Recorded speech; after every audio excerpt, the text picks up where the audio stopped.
Assalamualaikum warahmatullahi wabarakatuh. Bertemu kembali dengan saya Aan RHI di video pembelajaran. Pada kesempatan kali ini, saya akan membawakan materi tentang alat-alat berat yang tentunya sering digunakan di bidang konstruksi. Oke, langsung saja masuk ke materi.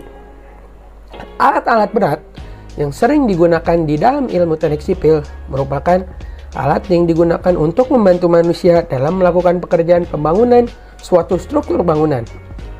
Alat berat merupakan faktor penting di dalam proyek, terutama proyek-proyek konstruksi maupun pertambangan yang skala pembangunannya sangat besar.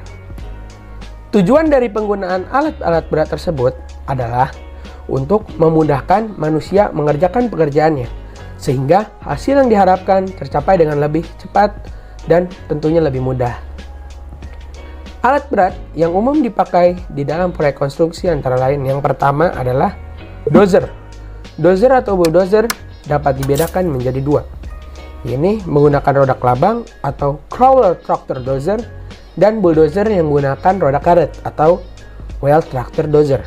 Pada dasarnya, bulldozer menggunakan traktor sebagai tempat penggerak utama, tetapi lazimnya traktor tersebut dilengkapi dengan sudu sehingga dapat berfungsi sebagai bulldozer yang bisa untuk menggusur tanah.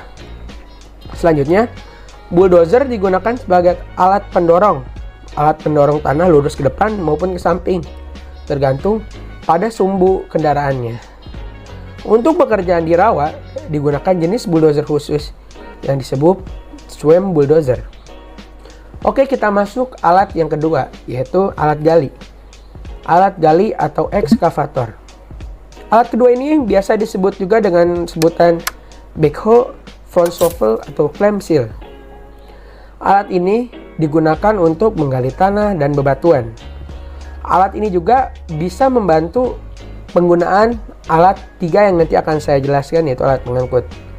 Contohnya, misalkan suatu backhoe membantu mengangkat pasir ke atas truk, karena truk ini akan membawa pasir untuk dibawa ke suatu pekerjaan proyek. Nah, jadi berkaitan. Selanjutnya alat ketiga yaitu alat pengangkut seperti forklift, truk, dan crane. Nah, alat-alat ini berfungsi untuk memudahkan mobilitas atau mobilisasi perpindahan material dari suatu tempat ke tempat lainnya. Contoh, forklift. Misalkan saya memiliki satu gudang material yang sangat besar. Ketika saya ingin memindahkan misalkan keramik dari gudang A ke gudang B, tentu untuk mengefisienkan waktu dan tenaga saya perlu menggunakan mesin. Jadi saya menggunakan forklift untuk membantu pekerjaan saya. Tentunya untuk memudahkan dan mempercepat pekerjaan saya. Selanjutnya, truk. Truk ini dapat berfungsi sebagai pengangkut material-material seperti pasir, besi, lalu semen, lalu juga bisa membawa pasir. Contoh saja, misalkan saya hendak membawa pasir dari daerah rumah saya yaitu Tambun ke Rawamangun. Tidak mungkin saya menggunakan KRL atau Transjakarta untuk membawa pasir tersebut. Yang ada saya dihujat netizen dan dimarahin satpam. Selanjutnya, crane. Crane ini biasanya digunakan di pembangunan gedung-gedung, lalu apartemen, lalu pembangunan mall. Apa gunanya dari crane ini? Untuk membantu perpindahan mengangkut material juga sama seperti forklift dan truk, tapi cara penggunaannya berbeda. Lalu yang keempat yaitu alat pemadat tanah seperti tramping roller dan compactor.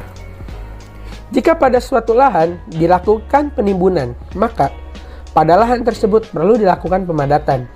Pemadatan juga dilakukan untuk pembuatan jalan, pembuatan landasan udara, dan landasan sirkuit. Tujuannya apa sih dilakukan perkerasan jalan? Pemadatan tanah. Gunanya untuk menjaga stabilisasi tanah. Betulnya, pemadatan tanah ini dapat dilakukan dengan cara yang tradisional, dengan cara dilakukan penggenangan air, lalu membiarkan tanah itu menyusut dengan sendirinya. Namun, cara ini perlu waktu yang lama dan hasilnya kurang sempurna. Jadi, agar lebih baik, hasilnya lebih baik, perlu digunakan mesin seperti tamping roller, pneumatic roller, dan compactor. Oke, demikian materi yang bisa saya sampaikan, kurang lebihnya mohon maaf. Jangan lupa beri kritik, saran, dan komentar di kolom komentar yang ada di bawah. Terima kasih. Wassalamualaikum warahmatullahi wabarakatuh.